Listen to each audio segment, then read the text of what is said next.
Sophie morning! This is Missy, your Digital Training Manager.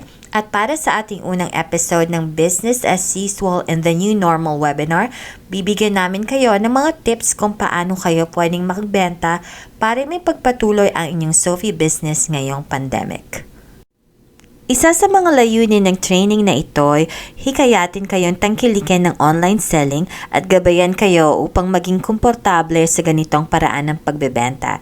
Ready ka na bang matuto? Let's begin! Ang susunod na tip ay siguradong makakatulong sa pagbebenta mo ngayong new normal. Dahil nasa gitna tayo ngayon ng isang global pandemic at nalilimit ang paglabas, ito ang tamang panahon to explore digital. Ano-ano nga ba ang benefits of going digital? Una, to'y libre. Pangalawa, mas wider na ang reach mo mula Luzon, Visayas at Mindanao. Mas madali din mag-share ng products at business opportunity. All you have to do is share the link sa Facebook timeline mo or sa Instagram, sa chat, sa email. It's also collaborative dahil meron kang interaction sa iyong mga customers at pwede mo silang masagot agad dahil sa comments and chat. At ang panghuli, it's eSophie supported. Pwede mong gamitin ang eSophie features para makabenta ng Sophie products. Ano nga ba ang kagandahan ng paggamit ng isang social media platform para sa iyong Sophie Paris business?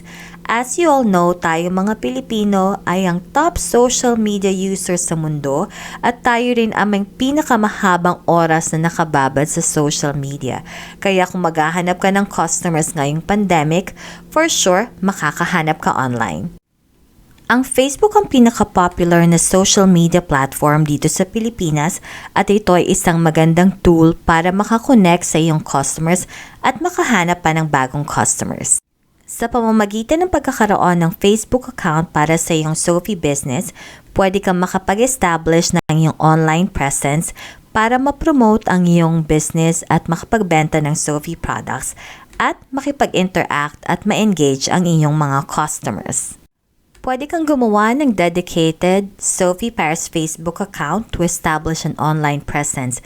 Malaking tipid ito dahil ito'y libre at ito ang iyong magiging digital store. Pwede ka rin mag-share ng iyong basic information tungkol sa Sophie business like your business name, your address, your contact info, mga products at services.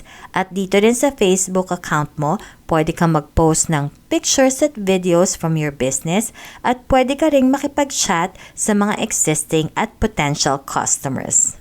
Maaari mo din gamitin ng Facebook Messenger to sell Sophie products at mag-connect sa iyong mga customers. Makakatulong din ng Facebook Messenger para makapag-provide ka ng quality customer service at makapag-build ng awareness about the product. Mas madali kang marireach ng iyong mga customers kung meron silang mga tanong about Sophie products, kung gusto nila mag-purchase or make a transaction, at even mag-recruit. Makakapag-build ka din ng relationship sa iyong mga customers. Mas mapapadali ang inyong question and answer exchange at nagkakaroon ka din ng pagkakataon na makapag-follow up sa kanila dahil pwede mo silang makontact in the future. At dahil nakapag-build ka na ng relationship sa iyong mga customers, madali nang ma-earn ang kanilang trust. Mas malaki ang tsansa na bumili ang customers mula sa seller na nakakausap nila.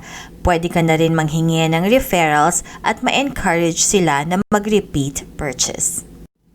Reviewin natin ang tip number 3, how to explore digital. Una, gumawa ng dedicated Facebook account at pangalawa, gamitin ang Facebook Messenger para ma-engage at makipag-usap sa iyong mga customers at prospects. So that's tip number 3, Sophinistas. Panoorin ang mga susunod pang videos for more tips.